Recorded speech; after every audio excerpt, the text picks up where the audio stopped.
Hi, everyone. Welcome to my Natural Start 2024 on-demand session, exploring social emotional learning through nature-focused children's literature. This is just our quick agenda, so I'll introduce myself as the presenter. I'll give an overview of emergent curriculum and social emotional learning, or SEL, and how those two can go together. I will share a slideshow of high quality nature and social emotional books. So these are books that pair both nature themes with social emotional concepts. We'll do some case studies. So these case studies will be using books that you may already use in your programs or in your classroom, but thinking about it in a little bit different way and thinking of it through a social emotional lens. Couple takeaway points to remember, short and sweet, and then I'll do some thank yous and share my contact information.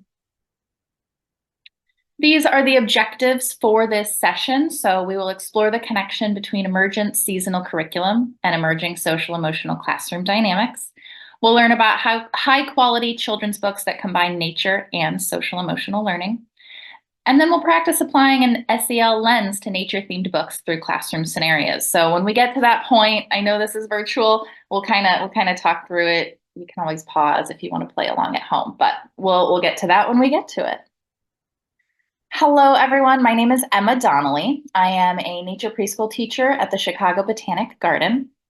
I am a nature preschool teacher, obviously, and an outdoor advocate. So I have been a nature educator for over a decade. I have been a preschool teacher, both at the Chicago Botanic Garden, where I am now, as well as the St. Louis Zoo Preschool. I have also worked at other museums and zoos, such as the Lincoln Park Zoo and the Peggy Notabart Nature Museum, both of those here in Chicago. So I have a lot of experience teaching children in outdoor settings, and I love to read books. I come from a family of librarians. My dad was a librarian. My mom was a librarian.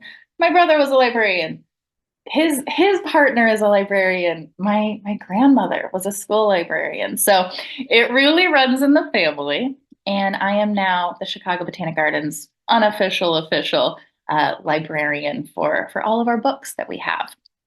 And something that I really enjoy is finding really rich social emotional books. Those are the books that I am drawn to. And so those are the books that I chose for this. But why is this topic really so near and dear to my heart, you might ask? Here I am at age 3 when I was a preschooler.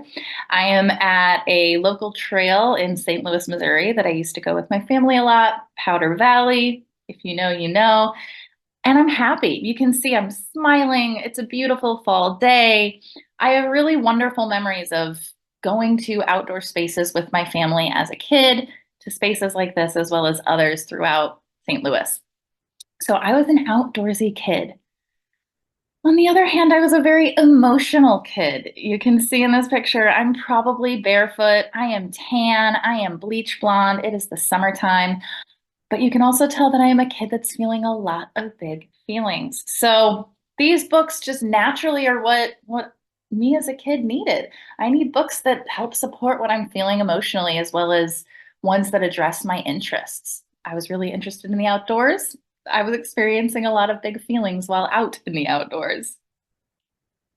So what is an emergent curriculum? You might be familiar with an emergent curriculum. You may use it in your school. You may use components of it in your philosophy for your school. So you may already know what this is, but I'm just going to share how I use emergent curriculum at my school. So an emergent curriculum is child directed. So the children are really the curators and the creators of their curriculum. They are the ones that are guiding what you bring to the table and what sort of activities you do. And so it's really what the kids are showing you. That is what you are going off of. It responds to your class's needs, their strengths, and their interests. So no two classes will be the same. You may teach different things, different years. You may even have the same kids in your class again, but as an entire group, they are showing different interests, and they may show strengths in different ways, and they may need different things. And the way that we develop this curriculum is through observation. So watching what your kids are interested in, what they are gravitating to, what they are talking about, what they are sharing, the things that get them excited, the things that spark their curiosity, those are the things that you are following, and you're finding that out through observation. And then an emergent curriculum is directly influenced by the environment. So I mean that both socially, the social environment of your class. So if you have a class of mostly 3-year-olds, you're seeing a lot of parallel play. You're seeing a lot of kids still figuring out how to share tools, how to give up something when they really, really want it, those sorts of things. You're seeing those interactions as opposed to maybe a class that's almost 6 years old. You're seeing a ton of complex social play. You're seeing maybe some conflict and some conflict resolution. So they're in two different places. Their social environment is different, and that's going to impact how your curriculum emerges. And then it's also influenced by the physical environment. So at my nature preschool and at a lot of nature preschools, or any schools that follow an emergent curriculum, you may use the seasons as a guide throughout your year. So as the physical environment changes, naturally the curriculum will change. So going through the seasons, hitting on different points, but knowing that different classes may be interested in different pieces of that seasonal curriculum. So you may always study birds in the spring, but maybe one class is really interested in birds' eggs. Maybe another class is interested in nests, and kind of tailoring it based on what they're showing you their interests are. And then something to remember is that the curriculum is always evolving. It will never look the same from year to year, like I mentioned, and it's always going to change. You may present something to your students that you're thinking, oh, this is perfect. They are so into this right now. But maybe they focus in on one piece of what you've offered, and that is where their interests really lie. You're going to change your plans. So plans are always changing. Curriculum is always changing. It's a very responsive system. And then emergent social emotional learning skills. We know that all learning domains are intertwined. Learning does not happen in a vacuum. You don't learn math skills without also learning science skills.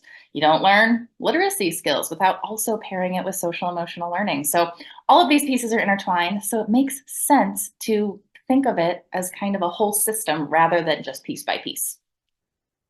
We also know that in order to learn, social emotional needs must be met.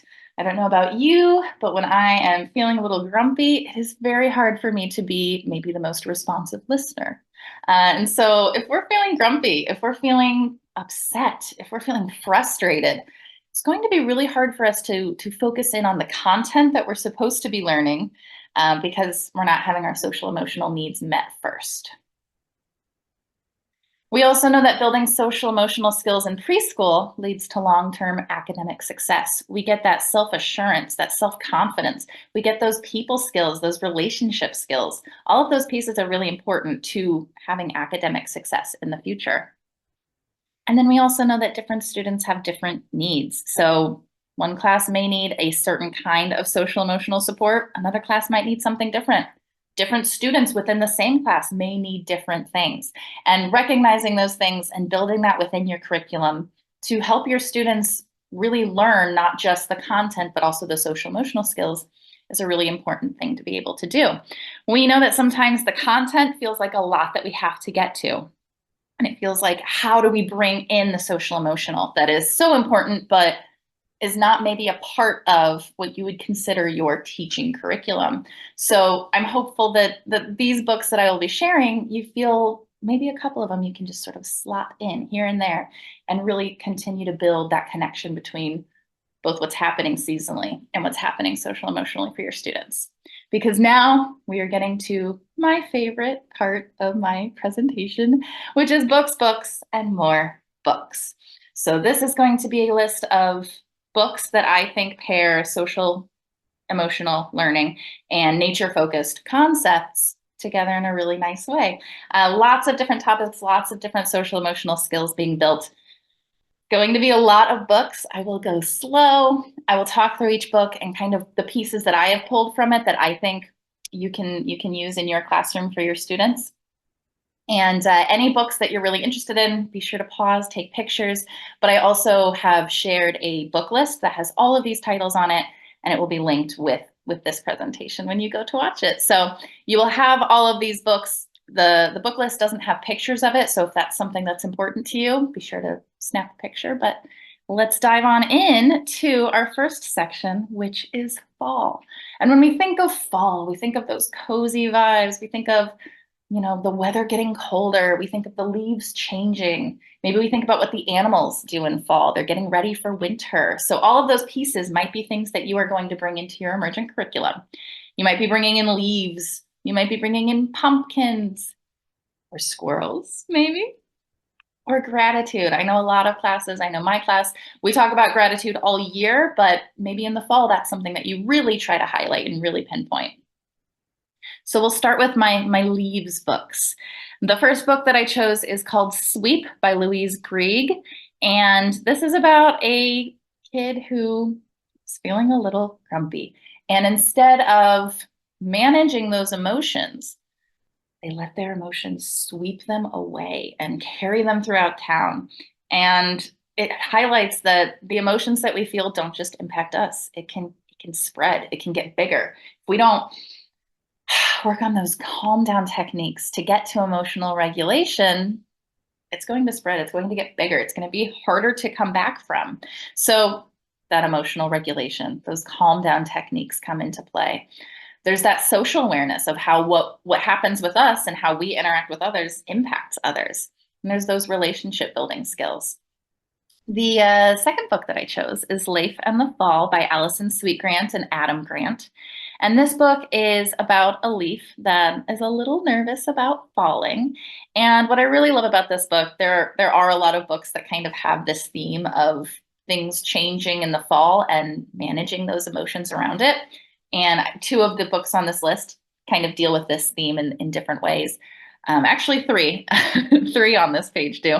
But in Leif in the Fall, what I really like is that Leif is scared to fall. And there are some leaves that are just saying, every leaf falls, you just got to do it. And not really expressing that empathy and that care toward Leif. But Leif has a friend who is just all in with saying, yeah, I hear you. You're scared. Let's think if we can come up with a solution to make you feel more comfortable with falling. And I really love that sort of building of friendship, that empathy piece. So there's that empathy. There's bravery. Leif has to fall, and that's really scary. And bravery is doing something even though you're scared. There's that social awareness of how what people say to us impacts how we feel about ourselves, about situations, and then those relationship skills, building those friendships. The Very Last Leaf by Steph Wade. That book is another one about leaves falling in the fall. There's so many good ones, and they kind of speak to how we adapt to change. In The Very Last Leaf, this leaf is getting high marks in all of their leaf classes, except for falling. They're a little nervous about falling. And so at the end, they have to kind of just release. They have to let themselves go. So emotionally regulating ourselves so that we can let what needs to happen happen. There's that bravery piece again. There's that social awareness of how others are sort of perceiving this leaf that is not falling, but has done so well in everything else, as well as those relationship skills, being kind to our friends when things feel hard. And then the last book that I chose for leaves is Fletcher and the Falling Leaves by Julia Rawlinson. And this is about Fletcher, a little fox who has a friend that is a tree, and all of the leaves start falling off of his tree. And he's very nervous for his tree because he's worried that it's going to hurt or that his tree is sick. And he wants to take care of his tree. So that care for others and that empathy piece is really coming into play in this story. Fletcher is even trying to put the leaves back on the tree and realizing that they just won't stick. And Fletcher comes back and sees that even though all of the leaves are gone in the winter, now the tree's covered in this beautiful shining ice. And so adapting to that change and seeing the positive in those changes. The next books, we've got pumpkins, we've got squirrels. So the two books that I chose for pumpkins, Pumpkin Feelings by Elizabeth Curtis and Cutest Pumpkin in the Patch by Carly Valentine. Both of those are similar, but I do still think that they are both very good because they show identifying emotions and labeling different emotions through jack-o'-lantern faces. So lots of different emotions, a range of emotions are shown in these books. And then in the squirrels section, I've got Those Darn Squirrels by Adam Rubin. And in this story, Old Man Fuquire does not like the squirrels that are visiting his bird feeders. Mr. Fuquire loves the birds that come to his yard every year, and he loves to paint them. And he just wishes that the birds would stick around a little longer. So he puts up some bird feeders, and the birds visit for a little bit, but who really visits? It's the squirrels. And if you have ever hung up a bird feeder, you have probably experienced something similar. You are also feeding the squirrels, and they're pretty tricky. They are pretty smart. So Old Man Fuquire is trying to keep the squirrels away from his bird feeders. He's doing elaborate traps to try and keep them out. And eventually it comes out that Old Man Fuquire is feeling really lonely. He misses his birds. And instead of the squirrels being, kind of vindictive, saying, well, he doesn't like us, we don't like him, they have kind of a moment where they take his perspective and they try to help him feel better and happier. So there's also an open-mindedness from Old Man Fuquire, who is really realizing that he can accept the squirrels and what they are offering and not just stick to, well, I'm stubborn and I only like my birds. So there's that apologies and that forgiveness piece coming into it as well. The Leaf Thief by Alice Heming. This is about a little squirrel whose leaves go missing. And this squirrel is kind of freaking out that none of his leaves are staying where they're supposed to. He's blaming people. He's loud. And it's kind of showcasing some calm down techniques of his friends talking through the experiences with him. This squirrel is also working really hard to adapt to change, because when things change in our environment or in our lives, it can be hard to handle. And so working on those calm down techniques to help us adapt to change. And then the last section is gratitude. So these are 3 books that I think do a really good job of kind of pairing some different outdoor themes with gratitude. So gratitude is at the center of a lot of these books. And you may be familiar with the Bear series by Karma Wilson. This first book, Bear Says Thanks. Bear and his friends are having this beautiful feast, and they're all working together. Everybody's included. And Bear has a moment at the end where he gets really weepy because Bear doesn't have anything to share. He doesn't have any food. His cupboards are bare. And all of his friends say, that's okay. You have other things you can offer. You have stories to tell. And so there's that inclusivity of not everybody's coming to the table with the same thing, but everybody's invited. There's that social awareness, those relationship skills, that friendship piece. And then that gratitude, that thankfulness. Everybody is really grateful in this book for what everybody else is bringing to the table. The next book that I chose is We Are Grateful, Otsalahelliga by Tracy Sorrell. And this is a really great book to celebrate differences. It is a Cherokee book about how they celebrate different seasons, the harvest, and how they celebrate their community. So there's an empathy of care for one another. There's celebrating differences of people who may celebrate different parts of the year differently than us, as well as inclusivity. Everyone in the community is a part of this experience. And then the last book is Apple Cake, A Gratitude. This book is by Dawn Casey, and this is just a sweet little book about thanking every component that goes into making an apple cake. So not just the person that helps you bake it or the people that eat it with you, but down the line, the farmers, the pollinators, all of those things, thanking them. So that empathy piece and that building of relationships, especially family relationships, because they make the cake together. Now, my next section is winter. And in winter, we're moving from fall. The colors, they were reds and orange and yellow in fall, but they're getting a little dreary now. We're getting into a little bit more cooler weather. Maybe it's snowing, maybe it's icy, maybe it's really, really cold out. Maybe we have to wear a ton of gear.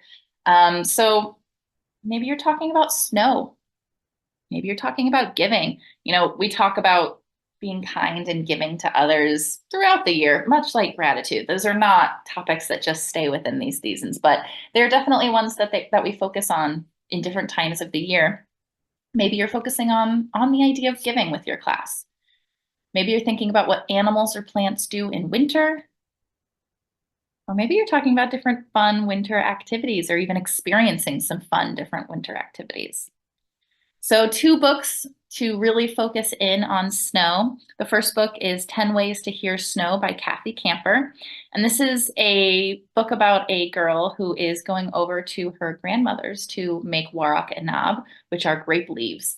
And she's really excited to do this. She wants to do it on her own. Her parents offer to walk with her because there was a snowstorm the night before, but she wants to do this independently. So that independence piece of doing things on our own, those relationship skills of her going over to her grandmother's, that building connection. And then there's a mindfulness piece to it because as she walks, she hears snow in different ways. And so throughout this book, she's hearing snow in different contexts. She's hearing the thwomp of snow falling off of a branch. She's hearing the snick, snick, snick of her boots crunching and kind of squeaking in the snow. So there's also a piece of perspective taking. She realizes that her grandmother can't see very well. And so she's wondering, how does she know that there's a snowstorm? And they talk about it and they find those 10 ways to hear snow together. The second book on this is Snowflake Bentley. And this is a nonfiction book about his name is Wilson Bentley, and he photographed throughout his life lots of different snowflakes. This was something that was really important to him. He's really passionate about it, even in the face of people telling him this isn't important, even in the face of failure when his photos didn't turn out. Before he took photos, he was drawing them and they would melt before he could get the drawing finished. So he really showcases perseverance, trying and trying again, even when things get hard. He shows self-expression. This was something that was important to him. No one else was doing this, but this was how he wanted to share what he loved with the world. He would give pictures that he would take of snowflakes as gifts and share slideshows with his family. So this was how he expressed himself. And then following curiosity, that's an important piece of being you. The next books are books about giving. The first book is Share Some Kindness, Bring Some Light by April Stott. And in this book, Bear and Coco are the best of friends. And Coco really loves Bear for who Bear is. Bear is so kind. Bear is a wonderful dancer. So Coco really sees Bear, that friendship piece. But they're very different. And they also celebrate that in the book. But they also show that not everyone has the same view of Bear. Not because Bear has done anything wrong, but they are just judging Bear by what they see rather than getting to know Bear. So throughout the story, the animals are very standoffish. They don't want anything to do with Bear. They don't really trust Bear. And Bear shows through actions that he is a kind bear. He helps to save a baby fawn.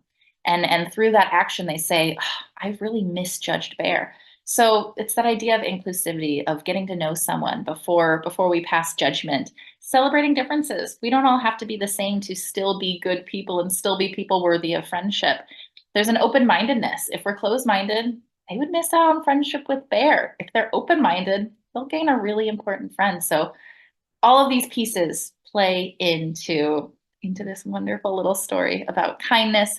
I like to read this book when we create winter luminaries. So we decorate jars with tissue paper and we put a little small fake candle in there, much like they do in the story. But when my class makes those, I like to read this book to bring it back to, well, why are we making luminaries? Why did they make them? Were they successful? Will ours be more successful? The next book is One Winter's Day by M. Christina Butler. And this story is about a little hedgehog whose nest blows away in a strong winter storm. And so Hedgehog sets off to a friend's house where he knows he will be able to wait out the storm. And along the way, he meets different animals that are all very cold and they're all stuck out in the snow. And Hedgehog gives away his hat and his scarf and his mittens so that they can be warm too. And it's a very kind thing for Hedgehog to do. So helping others, having empathy for what they're going through. They're probably cold too. How can I help them? Can I give something that I have? And then that sharing piece, he was going somewhere warm. Maybe he can give his mittens and maybe he'll get them back. Maybe he won't. At the end of the story, all of the animals help to rebuild his nest and they decorate it with the scarf and the hat and the mittens that Hedgehog had shared with them. So they really care for one another in this story. And then the last book in this section is A Hat from Mrs. Goldman, a story about knitting and love. And this is not an overtly outdoor book, but the child in this story, this book is by Michelle Edwards, by the way. But in this story, the child realizes that Mrs. Goldman she always makes hats for people. She knits and she's always making hats and gifting them to others because everyone deserves to have a nice warm hat in the winter. And the child realizes that Mrs. Goldman doesn't have a hat. She's given hers away because she's such a giving person, but no one's thinking of Mrs. Goldman. And so this little girl sets out to try and make Mrs. Goldman a hat herself, even though she's not very good at knitting. She's a new knitter. Mrs. Goldman helped her learn, but she's still practicing. And so there's a piece of perseverance along with taking the perspective of where Mrs. Goldman's coming from. When they go for walks together with Mrs. Goldman's dog out in the winter cold, Mrs. Goldman's ears turn red. She must be chilly. So the child in this story has a lot of empathy for Mrs. Goldman, wants to share with her, and she sticks with it to really, really help create something beautiful for Mrs. Goldman. The next section is Animals and Plants in Winter, another bear classic. We've got Bear Snores On by Karma Wilson. And this book is about both hibernation and bears sleeping through the winter, as well as a piece of wanting to be with your friends, wanting to be together. So all of his animal friends come to his cave while he is asleep, and he's sleeping through everybody arriving, this party that's going on. And when Bear wakes up and realizes he's missed the party, he is so upset. And at first, the way he expresses his emotions, it almost seems like he's angry. But then his friends are able to figure out that he's really just sad that he missed hanging out with everyone. And so his friends have empathy. They include him. They say, we can start the party back up. It doesn't have to be the end. They don't say, oh, well, the party's over. Sorry. They invite him to join. The next book is Winter's Coming, a story of seasonal change. This story is about a little bunny who does not know what winter is. And the idea of winter feels a little scary, a little unknown. And so throughout the book, this bunny is expressing a lot of different emotions, labeling a lot of different emotions, trying a lot of different things to help adapt to change, trying to figure out where the bunny fits into winter. But there's also bravery of this is coming and I'm a little fearful, but I'm going to experience it and I'm going to try and feel prepared. So this whole story as it leads up to winter is learning how different animals get ready for winter, but also how we might manage things that might be changing. The next story is Always Everly by Nate Ragg, and this story is a wonderful one about self-expression and individuality, as well as acceptance from others around us and celebrating differences. We aren't all the same as people. Trees aren't all the same. Some trees keep all of their needles in the winter, just like Everly, and that doesn't make Everly bad. It just makes Everly different and unique and special. Then the last book in this section is Penguin and Pinecone, a friendship story by Selena Yoon. And this is a really sweet story about friendship and empathy, understanding what friends might need from you and not just assuming that you know best for them. So Pinecone shows up and Pinecone and Penguin are having the best time together. They're the best of friends, but Pinecone's a little chilly. This is not where Pinecone is meant to grow. And so Penguin realizes that Pinecone needs to go back to its home. And so Penguin carries Pinecone all the way there, leaves a scarf, shares the scarf that Penguin has with Pinecone, and shares that kindness with them. When Penguin comes back, Pinecone has grown into a pine tree, and you can tell that it's still Pinecone because Pinecone is now wearing the scarf. It's wrapped around the top of its tree. It's a very sweet story of recognizing what others need and trying to help them get what they need. And then our last section in winter is winter activities. So we've got snowman making, we've got sledding. A Sled for Gabo by Emma Otegi is about a little boy who's moved to a new area and has never really experienced the snow before. Doesn't really have the right gear for it, doesn't have a sled. and the emotions that kind of go into feeling different and feeling othered from others and experiencing something new, which can be a little scary. So Gabo's mother puts plastic bags around his shoes because he doesn't have snowshoes. He's a little nervous to try and find a sled because he'd like to try sledding. So there's social awareness, there's relationship skills as he's relating to his neighbors and the kids that are around him, as well as inclusivity where people are recognizing, hey, let me bring you along so that we can do this together. Making a Friend by Tammy Sauer is a book about a beaver who really wants a friend and decides, you know what, I'm going to make a friend, and starts to build a snowman. And while Beaver is building a snowman, another little critter comes up to help.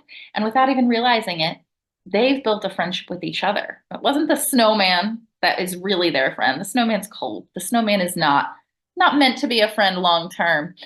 But maybe since they work together, maybe they can forge a friendship. So building relationship skills and even asking for friendship, saying, hey, we can be friends. And inclusivity, including people in the processes of what you're doing, teamwork. The next story is Max and Marla by Alexandra Boiger. And this is about two little Olympians and trying their best, trying again and again when things go wrong, managing those emotions around what it feels like to fail and developing those friendships further. And then the last book on this list is Pip and Posy, The Snowy Day by Camilla Reed and Axel Scheffler. This is quite a British book. It's very cute. And it's about Pip and Posy, who are a rabbit and a mouse, and they go to build a snow critter one day. But they don't really talk about the play plan beforehand, and they get into some conflict. And the conflict shows up as throwing snow at each other and pushing into the snow.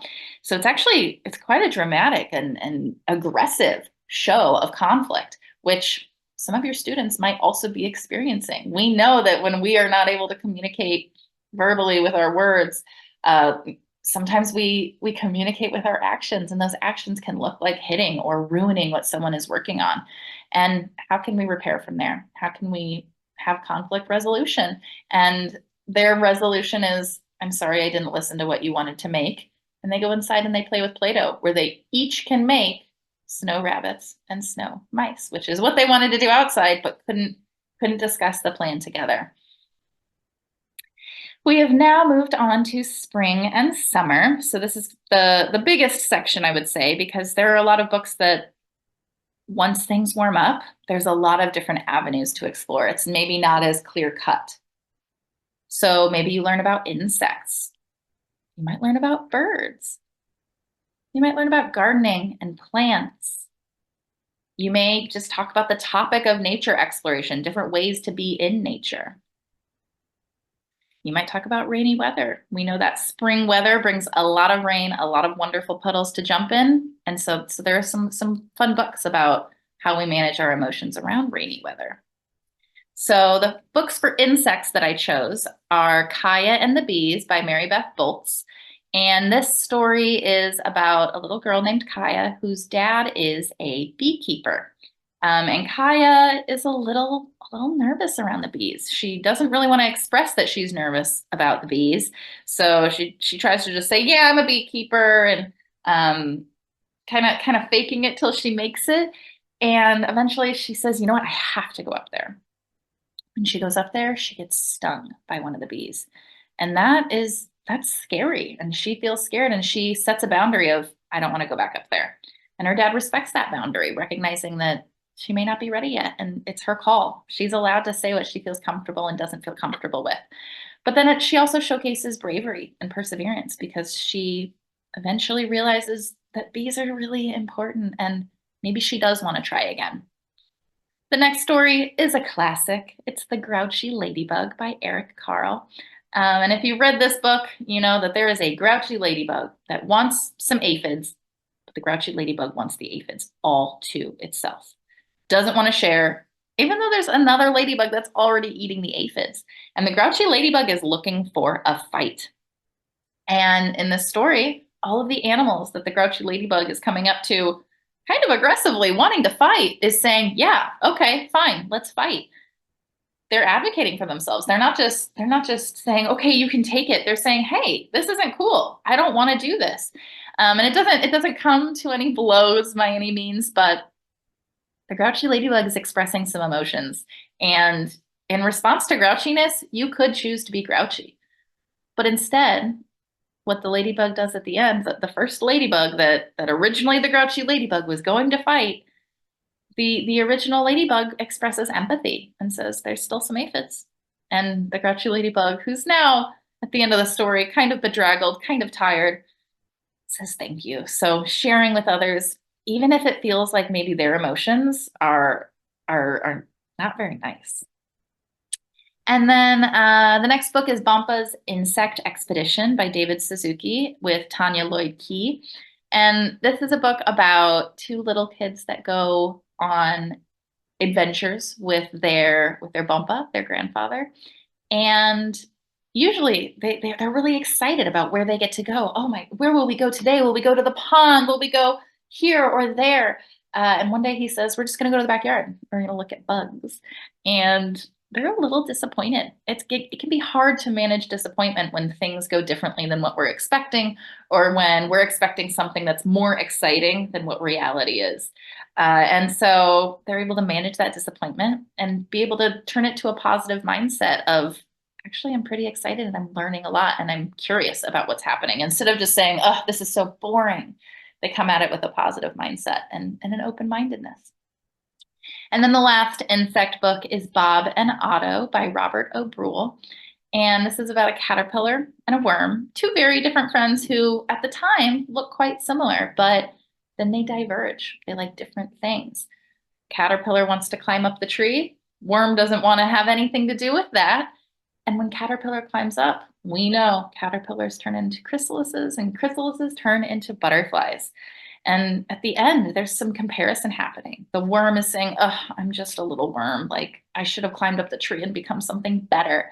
And the caterpillar is saying, well, the butterfly now. The butterfly is saying, no, like, you are doing wonderful things. Look at this beautiful path that you've made underneath the tree. And so celebrating those differences within our friendships.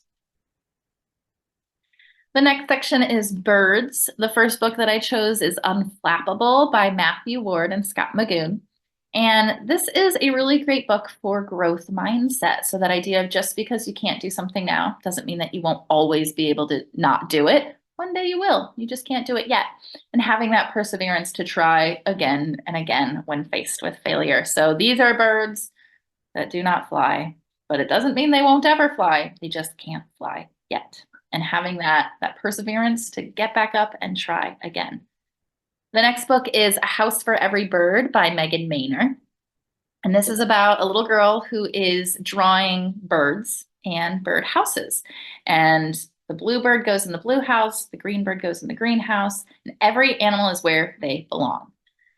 But she didn't account for what the birds actually liked. And so the birds start switching around. And she has a really hard time dealing with that frustration of things not going the way she expected.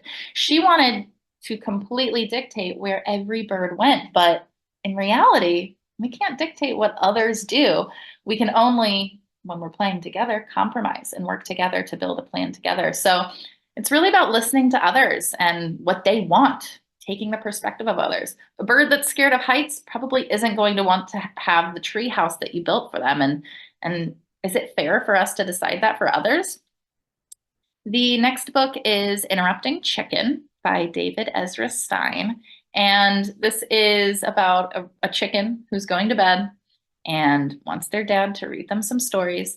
And as dad is reading these stories, chicken keeps interrupting and coming up with crazy endings. And that's fine if that's what you're doing, but it's bedtime. We're supposed to be kind of winding down, getting ready for what comes next, which is sleep. And sometimes when we're doing things, sometimes people interrupt, and it can be really hard to move past that when you are trying to share something and they don't want to listen. They just want to share what they want to share. So that piece of listening to others, once again, of respect. We can show respect to others by listening to what they have to say, letting them finish their thought before we jump in with what we want to say. And then the next book is Mel Fell by Corey R. Tabor. And not only is this a really wonderful book for that theme of bravery, of trying things even though they're scary, and self-confidence. Mel is really proud of herself at the end. But it's also just a really visually beautiful book to use because it kind of shifts from reading it one way all the way around to the other. I highly recommend getting it just to kind of see how that book moves, even if you're not even if you're looking for books on other themes at the time. So I really like this story because Mel just does it, and I think having that confidence piece of I can do things that are scary and I can do things that are hard and I can feel proud of myself. It's not how others are perceiving my bravery, it's how I perceive my bravery. And then the last book is Bird Boy. And this is a story about being yourself. This little boy goes to a new school, and something he really likes to do is be outside and observe. So observing insects and observing birds as they come closer. And all the other kids are they're not really sure about what this is, and they come up with a kind of a nickname meant to hurt his feelings. They call him Bird Boy behind his back. And he hears this, and instead of saying, "Oh, they think that I'm just Bird Boy, and that means I don't want to look at birds anymore. I don't want that bad nickname." He kind of takes that ownership of the name Bird Boy and he says, "You know what? I am Bird Boy, and I like that." And through the story of him being kind to birds and him being kind to others, he brings friends into it, friends that are interested in the same things as him. So I think this story really highlights both inclusivity of including everyone, but also that idea of finding friendships that feel really authentic to you. The next section is gardening and plants. So we've got Wallflowers by Mackenzie Joy. And this is a story about those kids that might be shy and really finding that self-acceptance and that self-love of even though I may be considered shy, it's not that I don't want people to listen to me. I still want to be heard, but I deserve to be heard in the way that I want to be heard. I don't need to be the center of attention, but I still deserve that respect. And then celebrating differences. We all don't have to be the same. Some people might be a little bit more shy or a little bit more reserved. Other people might be a little bit more loud and boisterous, and it's okay to be both. It's okay to be one or the other. The next story is If You Plant a Seed by Kitty or Nelson. And this is a story that it doesn't have a lot of words. It has a lot of visual pictures that you can use to kind of let your kids fill in the blanks about what is happening in each page. But If You Plant a Seed is about this mouse and this rabbit that are building a garden together. And at the end, they have a little harvest together. They work together and they were able to get some delicious little snacks out of it, some tomatoes and things. But then the birds come, and the birds want what the rabbit and the mouse have. And the rabbit and the mouse don't want to share. And when we don't share, and when others come in kind of ready for conflict, conflict can happen. And what a mess they make of the garden. They ruin the garden because they are so upset at each other. They don't want to share and they don't want to hear that, oh, they don't feel like sharing. Neither of them are really listening to each other, and they both ruin the garden. And then at the end, or in the middle, I guess, the mouse has one tomato left. It's all that's left of their ruined garden. And as a peace offering, offers it to one of the birds. And the birds realize, ugh, we made a mistake. And they fly up into the air and they help plant even more seeds. So that piece of helping others and teamwork, at the end of the book, they don't just have a few tomatoes and a few little things for them to eat at the end of the book. Because more people helped, they were able to accomplish more. So that really collaborative piece comes into play here. Only a Tree Knows How to Be a Tree by Mary Murphy. It really celebrates self-acceptance of yourself. Only you know how to be you. Only I know how to be me. Only a tree knows how to be a tree. So it's celebrating those differences and celebrating those unique things that are unique to just us or unique to different animals and plants outdoors. Jaden's Impossible Garden by Melina Mangal is about a little boy who lives in a very urban area. And he's told time and time again by his mom, just come home from school. You don't have to hang out outside. There's no nature here. And when he makes a friendship with his neighbor, they begin to realize that they're very similar. They both see nature where others don't see nature, but they really want to share that with the people that are close to them. Jaden really wants to share with his mother that, look, see what I see. There's beauty here. And so Jaden and his neighbor work together to build what is considered an impossible garden where nature does come and where others can see, wow, this is a natural space. So they plant mystery seeds. They have vines going across the clothing lines. And so there's those pieces of family relationships wanting to connect, building community, forging friendships with maybe even unlikely friends. And then that perseverance. Jaden could have given up. He could have said, oh, mom says there's no nature, there isn't any nature. But he says, no, I know it's here. And he keeps trying so that others can see what he sees. And then the last book in this section is The Yoga Game in the Garden by Kathy Bellevue. And this is just a really great book for body awareness. We know that yoga is such a mindfulness technique and such a great way to have whole body movement to help us regulate. And so this is one that has movements for different things in the garden. Our next section, I did have to split it into two parts because there's just so many, and there are so many more that I could have chosen. But these are the ones that I chose for nature exploration that can kind of be dropped into any lesson. So 10 Beautiful Things by Molly Beth Griffin. This story is about adapting to change. So a little girl is going to live with her grandmother, and she's not feeling happy about that. She's not feeling good about that. She's feeling a lot of different emotions, and she is connecting her emotions to how it's making her feel physically. So it's a really great book to explore how different emotions can make us feel physically. Because sometimes it's hard to cue into that. You might say, oh, my stomach hurts. And you might think you're sick, but really, are you nervous about something? Cueing into those cues. It also shows a mindfulness of counting things that are beautiful to shift our mindset positively. So at the beginning, this little girl is not feeling excited at all. They're driving through this kind of dreary April weather to get to where grandmother lives. And as they go, they pinpoint things that they consider beautiful, not maybe just aesthetically beautiful, but the sound of water melting and rushing in the creek below the bridge, an old barn.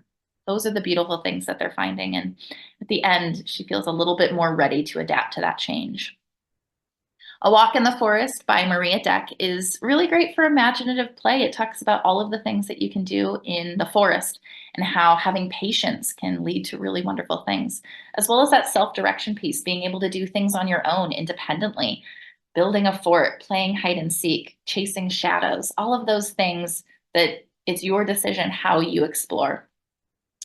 Stick and Stone by Beth Ferry is about Stick and Stone, who at first they're alone, but then they find each other and they realize that they are really good friends to each other.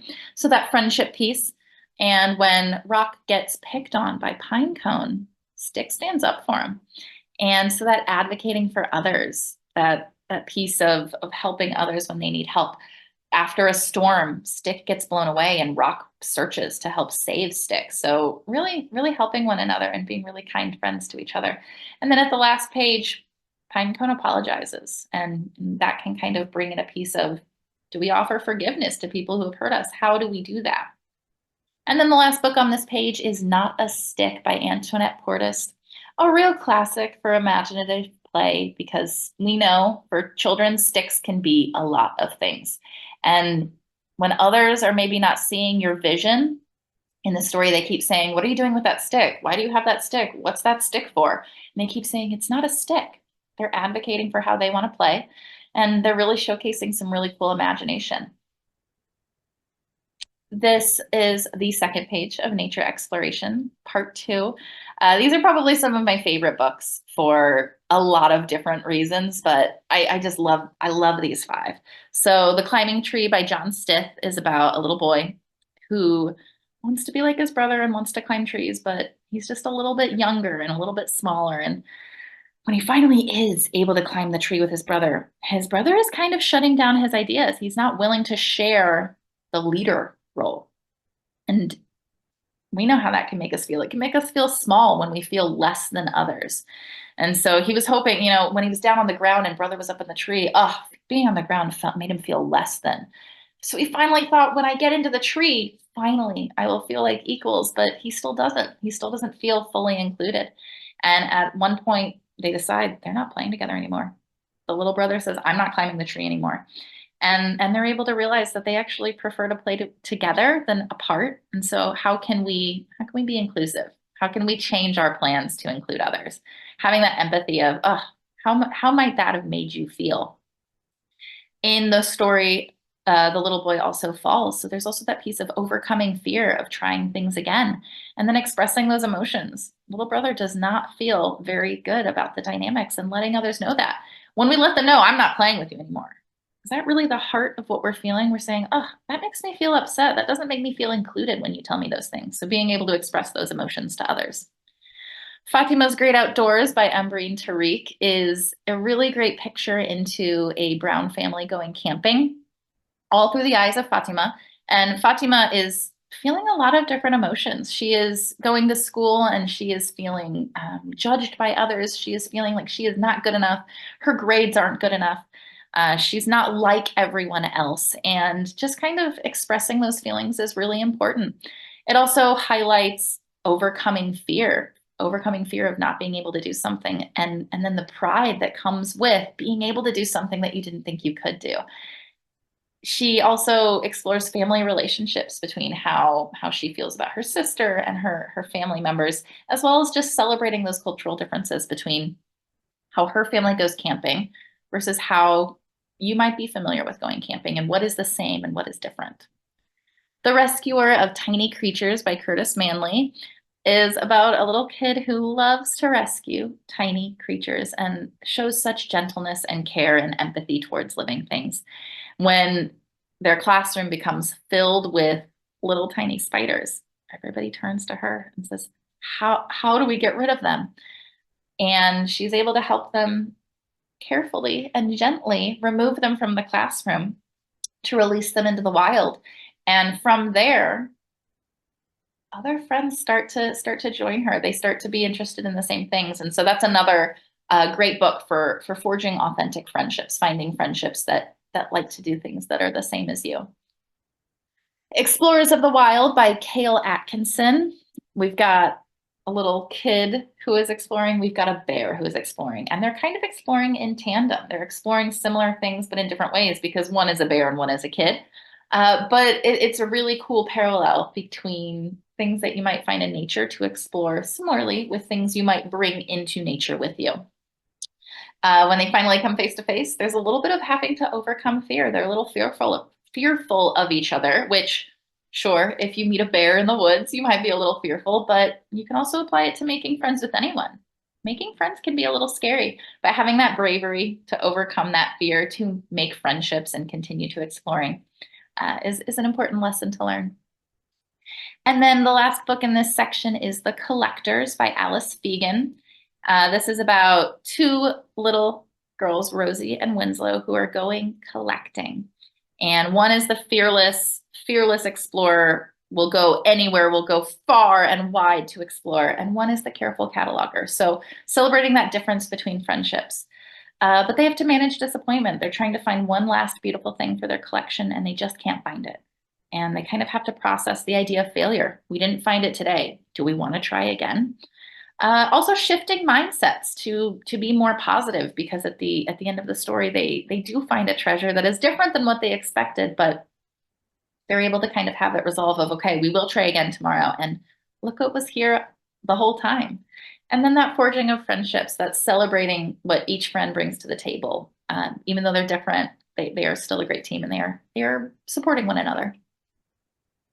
And then our last section, we've got rainy weather. So the first book is It Was Supposed to Be Sunny by Samantha Cotterill. And this is a story about a little girl who was having a birthday party, and it wasn't supposed to rain on her birthday party. And how do we adapt to that change? And how do we even get to the point where we can adapt to that change? When we are feeling really upset about something, when something really feels insurmountable, we need to practice those calm down techniques. Maybe take a break and be able to come back with a plan. We can't really make a plan until we've calmed down. The next book is Ivy and the Lonely Rain Cloud. And this is a story about friendship and expressing emotions and helping others. So this lonely cloud is trying to find a friend. And he comes upon Ivy, this grumpy little kid And instead of saying, oh, they're too grumpy, they don't want a friend, I'm not going to be friends with them, they're just too grumpy. The lonely rain cloud looks past that and realizes why Ivy is feeling so frustrated. Ivy's trying to grow really beautiful plants, and there isn't enough rain. Even though they water them, plants are crunchy and dry. So lonely rain cloud helps out Ivy by watering the plants and growing them into these beautiful, lush flowers that Ivy was hoping to grow. So Ivy's expressing some frustration. Expressing those emotions is totally healthy, but also expressing that verbally to someone or through their actions so that others can tell what's going on. And the rain cloud really, instead of just saying, oh, they're too grumpy to be a friend, really looked past that and said, how can I help? How can I help others and forge friendship? The next story is Chasing Rainbows by Gabby Grant. And this story is about a little child who is pretty grumpy, once again, that it is raining.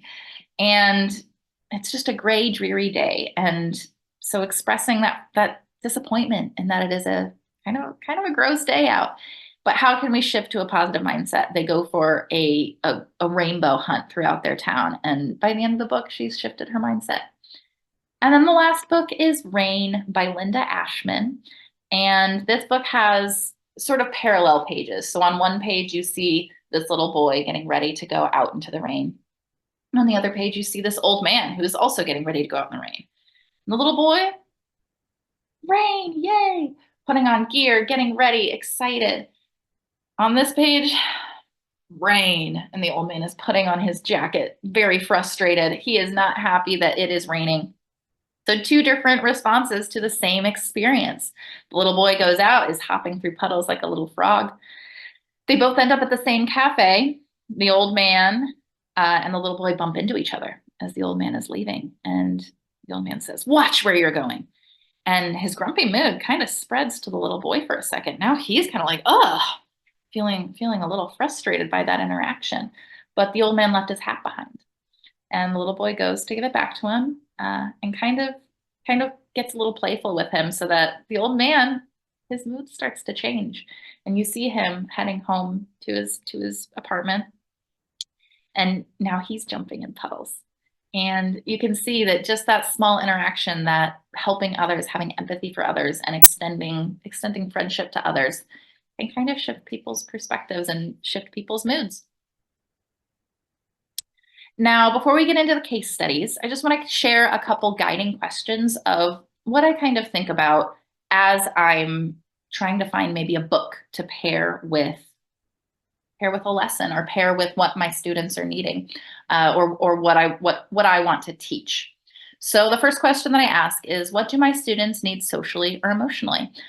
We will be able to see this pretty clear cut. We will be able to pinpoint, these are the moments where I'm seeing some challenges. These are some moments where I'm seeing my kids need more support. The second question is, what is happening seasonally in nature?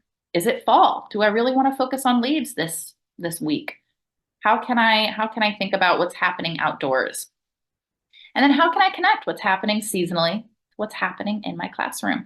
And those first two questions, they're interchangeable. So maybe sometimes I will come at a lesson from a seasonal standpoint, a nature standpoint. That is where I'm starting.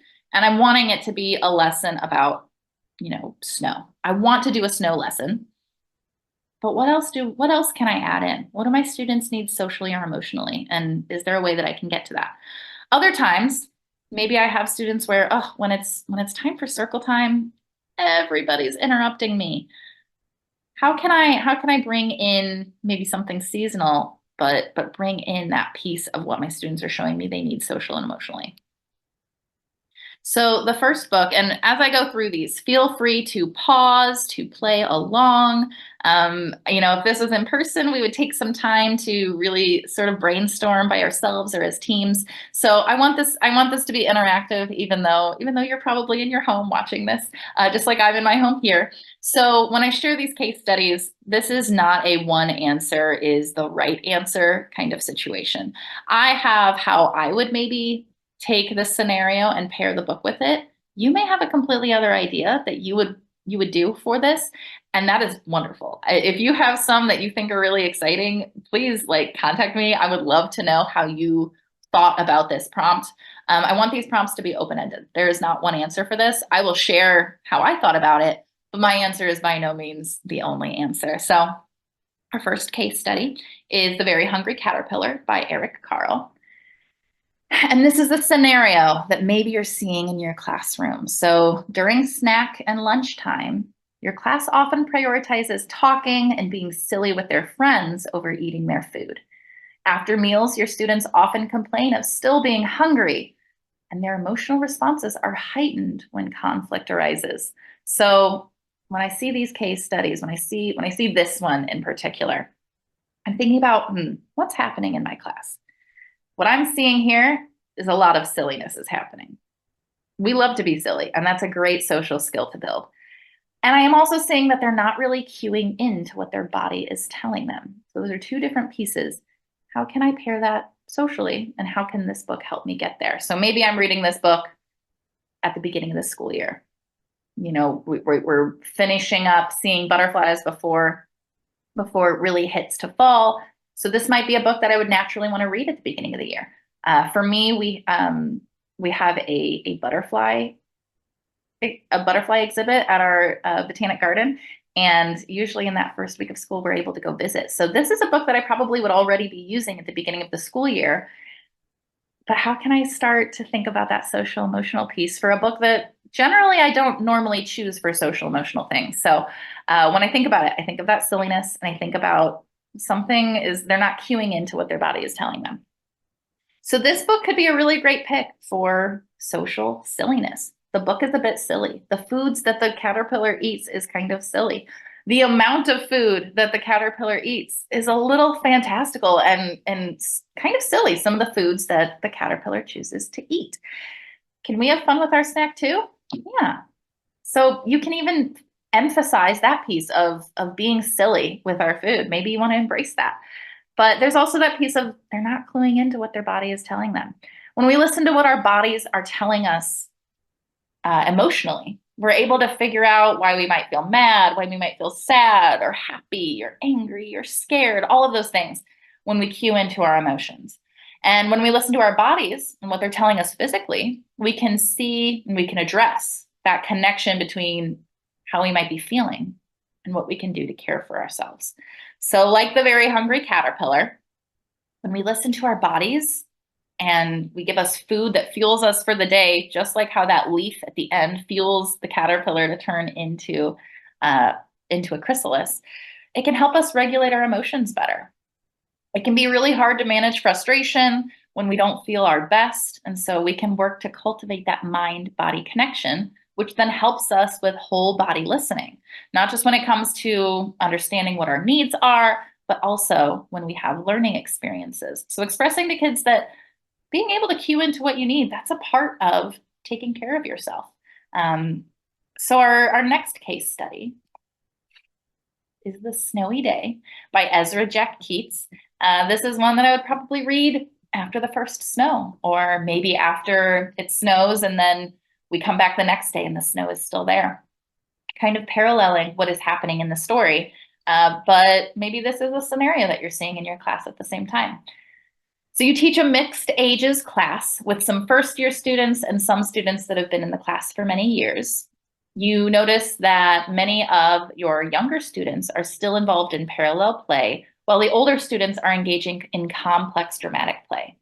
You notice that these groups tend to stay separate, and when they do mix, the older students make all of the decisions for the play plan. So I'm looking at this and I'm thinking, okay, what's happening socially? We're seeing different ages of students. They're at different stages of social development. We've got parallel play on one end. We've got complex social play at the other end. So two kind of extremes even happening within the same class. And we're seeing some mixing between the two, but some students are leading, some students are following. There's not really discussions happening. It's not a partnership. It is one kid making the decisions for how others are playing. And students aren't really asking each other to play. It seems like when they are brought in, they are there to serve a specific role, and that's to do what another kid wants to do. So the mix of social development can be seen through Peter's perspective in the story. when he's looking at those older boys who are having a snowball fight. So some students in your class, maybe they're ready for that really active social play like the older students, or like the older kids in the book. So maybe your older students. But other students may not feel ready. And it doesn't have to be tied to age like it is in the story for Peter, because different people like different ways of playing. Peter finds a lot of fun ways to explore at the beginning of the book, and some of these observations he's making could be a really great mindfulness experience for taking kids outdoors. So walking in different ways when you are outdoors, bringing in maybe a different way to explore. We don't just have to do snowball fights. Find activities that feel good for everyone. But, what if Peter did want to play with the older boys? What could Peter have said? If the older boys saw Peter watching from the sidelines, how could they have extended an invitation to their game? What could Peter say if the boys invited him to play, but he doesn't want to play that way? Or what if he wants to play something different, but is hoping maybe a friend will join him? So this is a really great opportunity through this book to practice modeling social interactions and play advocacy for your students. So showing them that this one interaction between Peter and the boys, it could have gone differently. And how could it have gone differently? What could they have done? We could even take this book a step further for when Peter's snowballs melts. We can bring in another piece of it. If your class has been practicing these social play skills and extending invitations to one another, there might be times where play experiences don't go the way someone wants. This is something that happens all the time in my classes, and it happens with older kids. It doesn't just happen with preschoolers. It's that conflict comes up a lot of they're not playing what I want to play, and I'm not playing the way they want to play. So when things are unpredictable or they don't go the way we expect, it can be upsetting. Just like when Peter's snowball melts, he was expecting it to stay in his pocket and it didn't. It melted and he goes to bed kind of sad. So even though his snowball didn't stay in his pocket the way he wanted, he was able to pounce back and wake up with a positive mindset. So even bringing that awareness of when things don't go our way, what can we do? And then at the end, when Peter asks his friend across the hall to play with him outside, Peter's modeling something really important. He's modeling finding friends that make us feel good. He knew that a snowball fight wasn't the right way to play for him, so he found a friend to explore and play the way that he wanted to play. If someone invites us to play, maybe they're playing a bit too rough, or they don't let us make choices, or they're playing a game that doesn't really interest us. Whatever the conflict may be that's making it difficult to play with that partner, we always have the ability to say no thanks. We can advocate for what we want from friendships. You can say, oh, no thanks, I want to play this. Do you want to join me? So this is a great book to model a lot of different interactions when you have kids that are maybe different ages or different stages of that social development. Case study number 3 is The Mitten by Jan Brett. This would be another one that I would read in the winter just because it is such a classic. But when you think about the story, all of those animals crowding into a mitten, and what's happening with this case study, let's see. So your class often experiences conflict during play. Many students are still working on sharing materials and experiences and taking turns. Students in your class often express their emotions through hitting, pushing, or grabbing items from other students, and your class often comes to you as the teacher to resolve that conflict. So looking at this scenario, what's happening socially and emotionally? We're seeing that conflict is not being discussed through words, it is being discussed through actions. And we are also seeing that they are thinking of teachers as fixers rather than viewing themselves as the fixers. So we can see that this class is still working on their advocacy skills. We know that hitting and pushing is communication, but without letting our friends know what it is that we are upset about, the conflict is just going to continue. It might even escalate. So we have to let our friends know what it is we want and need during play. And it's a give and take of listening to others and expressing what we think and feel. So the animals in the mitten, they never discuss if they think that there's enough room for one another, but we hear through their kind of inner monologues that many of them feel overcrowded and like they have to let others in, even if they don't want to. Learning to advocate for needing space from others is another important skill. We don't have to be crammed together. A lot of people need space. I know I need space, and being able to advocate for that lets them have that agency and experiences. So modeling to them how to ask for space, how to say no to things that they don't like during play, and then communicating their emotions using their words can help them gain experience and confidence in solving their problems themselves so that you're not the one that always has to be the fixer. My favorite thing that happens in my class is that when we practice modeling these kinds of interactions from the very beginning of the school year, by the end of the year, students are actually modeling to one another of how to ask for space and advocating for their needs. They're saying, you can tell me you need space, or say this. They take full ownership of it, not just of reminding themselves to do it, but of reminding others. Case study number 4 is Growing Vegetable Soup by Lois Ellert. The case study that I chose for this one is that your class has a difficult time waiting patiently for things to happen. Your class seeks instant gratification and validation, and when things are too difficult, they ask a teacher to do things for them and may have a big emotional reaction to activities that they think are too hard.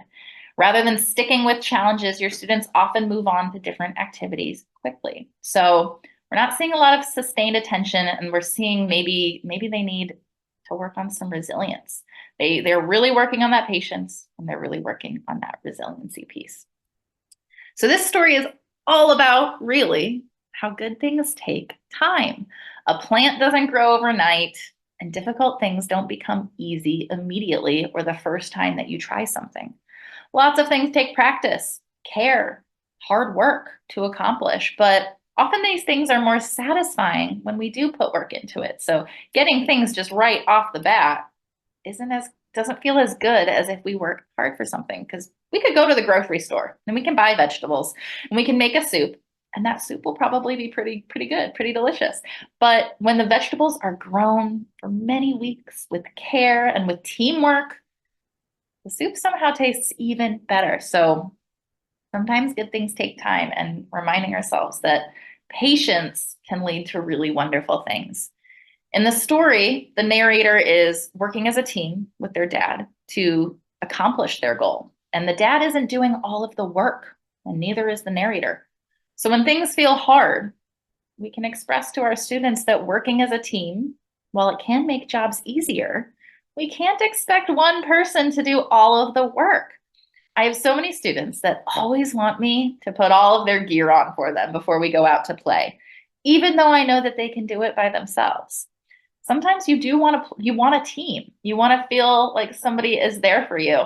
And often me just saying, oh, we're a team. You put that on and I'll help you with your zipper. That's all they need to be able to do it themselves. And then our last case study is In the Small, Small Pond by Denise Fleming. And at the Chicago Botanic Garden, we have a pond area called the Cove that we visit quite frequently. And we do see a lot of birds and insects and amphibians that you see in this story. So if you have a natural space outside where you see things like this, it's a great book to pair with that. Even if you just go outside to a playground, you might still see some really interesting things. So you notice that your class needs a lot of gross motor movement to regulate for circle time and other focused activities. Many in your class are still working at sustaining attention during activities, and they often move quickly from station to station. So I'm thinking about what's happening here. And what I'm seeing is that your students need proprioceptive sensory input. They need to move, and they need to feel that connection to their body. They're looking for a lot of gross motor movement, a lot of heavy work. I'm also seeing that they're still working on that focus and attention. While this book is short, it has a lot of action words in it, which I think make it a great pick for turning into a movement exercise. So if you notice that it's difficult for your kids to sit during focused activities, which may often include circle time for your class, turn the story into a movement break. Bring the awareness to your students that moving in ways that help you flex your muscles. It also helps you to organize your body so that you're ready for listening and observing. And that means you might get to see exciting things while you're outside. If we run, if we jump, if we climb or spin or dance, the second we arrive at a pond or to an outdoor space, if we're moving really big, those amazing animals that we see in this story, those tadpoles, those birds, those turtles, they'll all leave. They're not going to stick around when we are being way too loud for them and they're perceiving us as perhaps maybe a little bit of a danger. But if we get our wiggles out before, if we read in the small, small pond and we move our bodies, and we walk quietly and slowly down to the pond, what will we see? Maybe we'll see a heron catching a fish, turtles sunning on a log. Maybe we'll see something else. Maybe if you're going out to your playground, maybe you'll see birds in the trees. Maybe you'll see bugs along the ground, butterflies. So bringing that awareness of there are different times that are best suited for certain things. And if we want to really experience really exciting things, sometimes we just need to figure out how we need to manage our body awareness before we jump into something. So those are my case studies. I hope that kind of opened your mind to maybe a new way of thinking about what your class is showing you and how you can use books in different ways. All 5 of those books are books that I actually, before doing this exercise, I had never used in a social emotional way. I had never even really discussed the social aspects of it before. And once I really thought it through from that social emotional lens, I was like, oh, of course, this makes total sense. I chose the books before I really thought through what pieces I could get out from it. So I hope that was a little inspiring, and I hope you enjoyed coming up with your own ideas through that brainstorm. And just a few quick takeaways. You know your students best. You, as their teacher, are fully prepared for this. This is not something that you can't do, and you know your students better than anyone. You know what they need. You know where their strengths are. You know where their interests are. You can do this. You want to consider what's emerging both socially, emotionally, and seasonally. And sometimes it pairs really lovely like this, where you can say, oh, my kids are really showing me they need this. I've got the perfect book for it. But consider what's happening and can you pair it in a different way? And when you start to look at all books through a social emotional lens, you might be surprised that almost any book can address these topics. When I was creating my book list, I actually had to stop myself a couple times because I kept choosing books that actually didn't have an overtly social emotional lens to it. I was applying that lens and saying, of course, this is a social emotional book. And I'd have to kind of take a step back and remind myself, okay, no, this one's not as, I'm glad I'm able to do this skill, but this one's not for the list. This one's not one that just naturally pairs those two things. So I hope that you start looking at things through this lens a little bit. I think it's a really fun exercise for myself as a teacher. And just another piece of that emergent curriculum. The curriculum's always evolving, and so is the way that I use books. And then I just want to say thank you. Thank you to NatStart for letting me present. Thank you for coming to this session. I hope that it was really illuminating for you in some ways. I hope you got some things out of it. And if you want to connect, you can email me at edonnelly@chicagobotanic.org. And I hope you all have a wonderful rest of the conference. Thank you. Bye.